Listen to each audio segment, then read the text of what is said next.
Family shares everything, Anna. Don't be so selfish. Sarah's voice dripped with false sweetness through the speakerphone.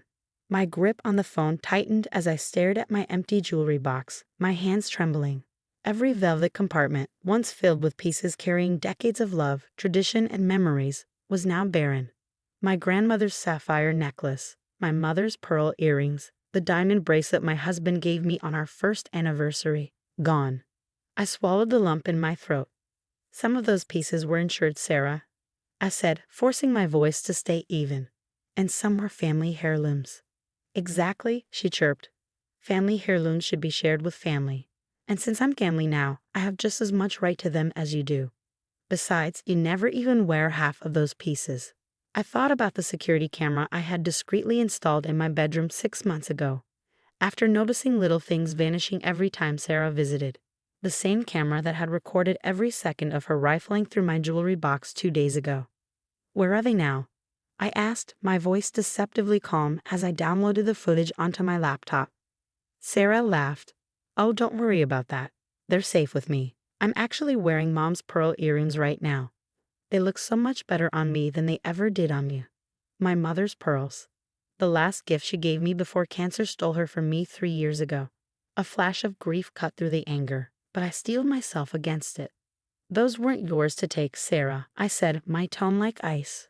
Return everything by tomorrow, or I'll take action. Her saccharine act cracked, replaced by irritation. Action? Against family? James would never forgive you for that. James, my husband of 5 years. The man who had spent his life making excuses for his younger sister, blind to the manipulative games she played. Ever since their parents died in a car crash when they were teenagers, he had shouldered a misplaced sense of responsibility for her, never seeing her for who she truly was. We'll see about that, I replied, ending the call. I exhaled slowly and clicked play on the security footage. The timestamp read 2:47 p.m. Right when Sarah knew I'd be giving a presentation at my medical conference. She entered my bedroom with the spare key James had insisted she keep for emergencies. For nearly an hour, she sifted through my jewelry box with meticulous care, selecting each piece with the precision of a thief who had done this before. She even paused to admire herself in my mirror, tilting her head as she fastened my mother's pearls around her neck, smiling like she'd won. A notification lit up my phone. James. Sarah says you're being difficult about sharing some jewelry. Come on, honey, you know how much she admires your collection. Can't you be generous with family? I stared at his message, that familiar wave of frustration rising. He still didn't see it. He never did. I forwarded him the security footage. Then I typed, your sister didn't borrow a few pieces. She emptied my entire jewelry box, including Mom's pearls and Grandma's sapphires. We're talking about $95,000 worth of jewelry, James, some of which can never be replaced. His response was instant. Are you sure? Sarah wouldn't do that. Before I could answer, my phone rang. Megan, my insurance investigator. Anna? Her voice was sharp. We just got a hit. Someone matching Sarah's description tried to sell your grandmother's sapphire necklace at Essex Jewelry Buyers this morning. My breath caught. Please tell me they didn't buy it. They didn't. The owner flagged it in our registry and stalled her while his assistant called me. We have security footage. I clenched my jaw. She wasn't just taking my jewelry, she was selling it. Megan continued. We ran checks on other shops in the area. 3 other pieces matching your collection's description were sold in the last 2 days. We're pulling footage now. I exhaled, my mind racing. James needed to see this. Another text from him. Just talked to Sarah. She says she was only borrowing them to show her friends. She's returning everything tomorrow. Can we just drop this? I typed back. Ask her about Essex Jewelry Buyers this morning. Ask her why she tried to sell Grandma's necklace. Silence. Then, 10 minutes later, my doorbell rang. I opened the door to find Sarah standing there, her face flushed with anger, still wearing my mother's pearls. You had no right to put cameras in your bedroom, she spat, her voice sharp with panic. And now you're making up lies about me selling anything. I was just borrowing them. James stood behind her, his face drawn, his hands shoved into his pockets. But this time, something was different. This time, there was doubt in his eyes. I met Sarah's glare with steady resolve. Take off my mother's pearls and tell the truth. The insurance investigator already has footage of you at multiple pawn shops. This isn't going away. Her hand flew to the pearls, clutching them possessively. These look better on me anyway, she snapped. You don't deserve these things. You're not even blood family. And there it was, the truth behind her mask of sugary sweetness. I had never been family to her. Without breaking eye contact, I lifted my phone and dialed Megan. I put it on speaker. It's time, I said simply. Sarah's face drained of color. She had spent her life slipping out of consequences, twisting people's perceptions to her advantage. But this time, she had crossed a line even her brother couldn't fix. The next hour played out like a scene from a crime thriller. Megan arrived with 2 police officers, her tablet loaded with irrefutable proof of Sarah's actions over the past 2 days. My bedroom security footage looped on screen, showing Sarah methodically emptying my jewelry box, trying on my heirlooms, and slipping them into her designer handbag like they were hers to take. Mrs. Walker, Megan addressed Sarah, her voice clipped and professional. We have footage of you attempting to sell this insured necklace at Essex Jewelry Buyers this morning. She turned the screen towards Sarah, displaying a clear image of my grandmother's sapphire necklace. Additionally, we've confirmed sales of 3 other pieces at pawn shops across the city. Sarah's breath hitched. Those shops weren't supposed to keep records, she muttered, then froze, realizing her mistake. James, who had been standing silently near the door, paled. His expression was a mixture of disbelief and horror, like a man who just realized he'd spent years living in a carefully woven illusion. Weren't supposed to keep records, he repeated, his voice hollow. Sarah, what have you done? I watched as years of denial crumbled in his eyes. He had spent a lifetime making excuses for his sister, choosing to see only what he wanted.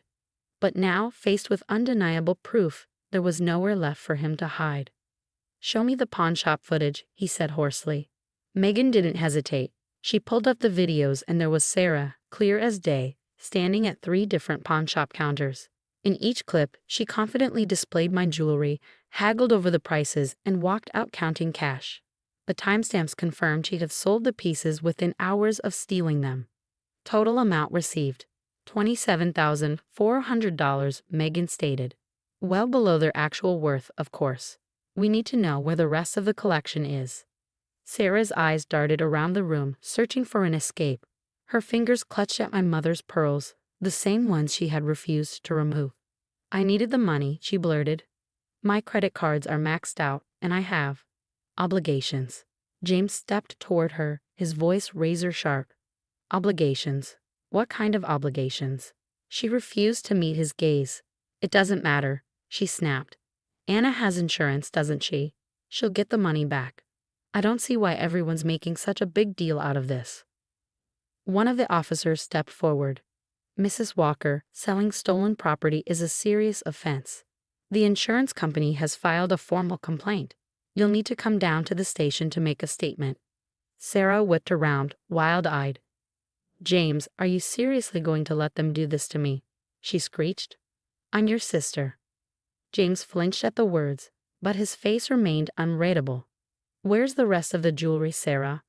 His voice was tired, defeated. For the first time that night, Sarah hesitated. It's in my storage unit, she admitted, her voice barely above a whisper. Unit 247 at Safekeep Storage. The key is in my purse. The officers exchanged glances. One stepped forward to escort Sarah to the station while the other left with Megan to retrieve what remained of my collection. As Sarah was led to the door, she twisted to face me, her expression a mix of desperation and venom. This is your fault, she spat. If you hadn't been so selfish, if you had just shared, like family is supposed to. Family doesn't steal from family, I interrupted, my voice calm, unwavering. Family doesn't sell heirlooms for quick cash. You did this to yourself, Sarah. She opened her mouth to argue, but the officer pulled her toward the waiting patrol car. And just like that, she was gone. The silence that followed was deafening. James sat heavily on the couch, rubbing a hand down his face. I should have seen it, he murmured. All these years, the little things that went missing, the way she always needed money. I just didn't want to believe it. I sank down beside him, not touching, just present. She's your sister, I said softly. You wanted to protect her. James let out a hollow laugh. But I should have protected you too, he admitted, looking up at me with red-rimmed eyes. All those times I told you to let things go, to be more understanding. I was wrong. I was so wrong, Anna. My phone buzzed. A text from Megan. Retrieve the remaining jewelry. Everything accounted for except what was sold. We'll need you to verify the inventory tomorrow. I showed the message to James. He nodded, exhaling slowly. I'll come with you, he said, and I'll make sure Sarah pays back every cent she got from those pawn shops. It's not about the money, I murmured. Some of those pieces, they're irreplaceable. My mom's pearls. I hesitated, my voice thickening. She gave them to me right before she died. James reached for my hand, squeezing gently. I know, and I'll get them back. His jaw clenched. She's going to face consequences this time. For once in her life. As if on cue, my phone rang. The police station. Mrs. Chen, your sister-in-law is refusing to remove a pair of pearl earrings, claiming they were a gift from your husband. We need Mr. Walker to come down and clarify the situation. James stood, his face hardening with determination. I'll handle this, he said. It's time I stopped enabling her. I watched him go, feeling a strange mix of exhaustion and hope. Maybe after everything, this was the wake-up call he needed. My phone buzzed again, this time from Sarah's number. You've ruined everything. Happy now. James will never forgive you for this. I stared at the message, then slowly locked my phone. Instead of responding, I walked to my bedroom, where my open jewelry box still sat on the dresser, its velvet compartments empty. Each missing piece represented more than just stolen possessions. They were fragments of my past, connections to the people I had loved and lost. Sarah hadn't just stolen jewelry. She had tried to steal my history, my family's legacy. And for what? Quick cash to cover her debts. The insurance would compensate me for the monetary value of the pawned pieces, but some things couldn't be replaced. Some betrayals cut too deep to be forgotten. I reached out and closed the jewelry box, letting the latch click softly into place. Tomorrow would bring police reports, insurance claims, legal proceedings. But for tonight, the truth was finally out. And sometimes that was the first step toward healing. 6 months after Sarah's theft, I sat in a hushed courtroom, watching as the judge prepared to deliver her sentence. Sarah had rejected every plea deal, clinging to the belief that being family would somehow shield her from consequences. It didn't. The evidence was overwhelming. Security footage from my bedroom, records of her pawnshop transactions, and most damning of all, a recorded phone call where she sneered that family shares everything while actively trying to sell my heirlooms. The judge's voice was firm, unwavering. 2 years probation, mandatory counseling, full restitution for the pawned pieces, and a restraining order preventing you from entering the victim's home.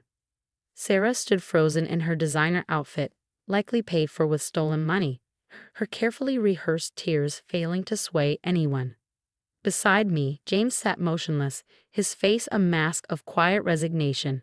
The past months had forced him to confront painful truths about his sister, about himself. And yet, when Sarah had called him, again and again, pleading, bargaining, he had stood firm. The defendant will surrender any remaining stolen jewelry immediately, the judge continued, including the pearl earrings she is currently wearing.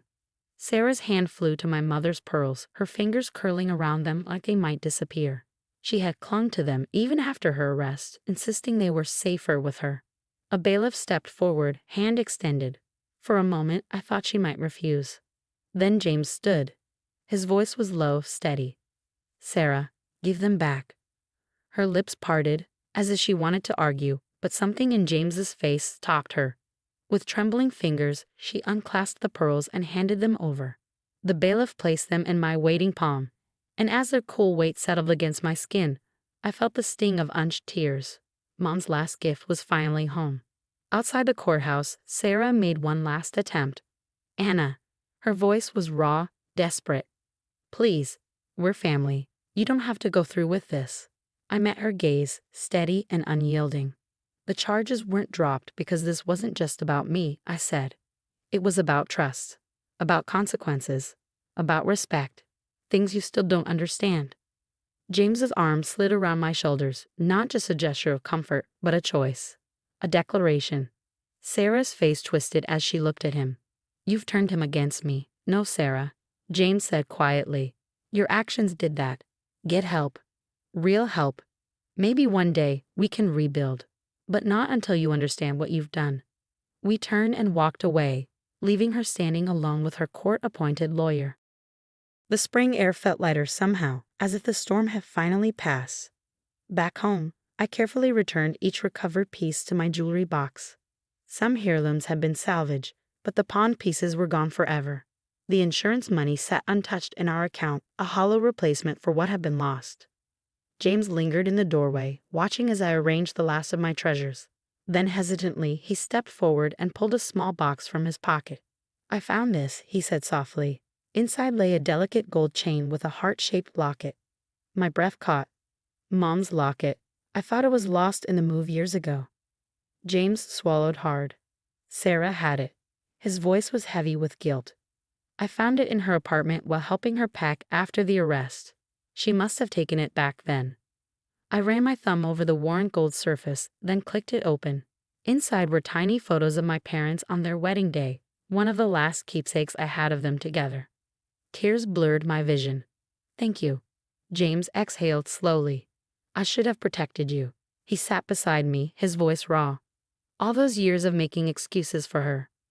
Of telling you to be more understanding. I was wrong. I leaned into him, feeling the warmth of his presence. We can't change the past, I murmured, but we can learn from it.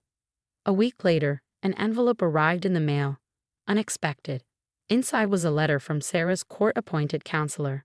She had started therapy, addressing her kleptomania, confronting her entitlement. It would be a long road, but at least it was a beginning. Now my jewelry box sits on my dresser, no longer just a collection of valuable trinkets, but a testament to something greater. A reminder that love doesn't mean blind forgiveness.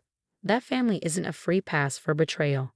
That's sometimes the hardest but most loving thing you can do, is let someone face the consequences of their actions. James and I are stronger for it.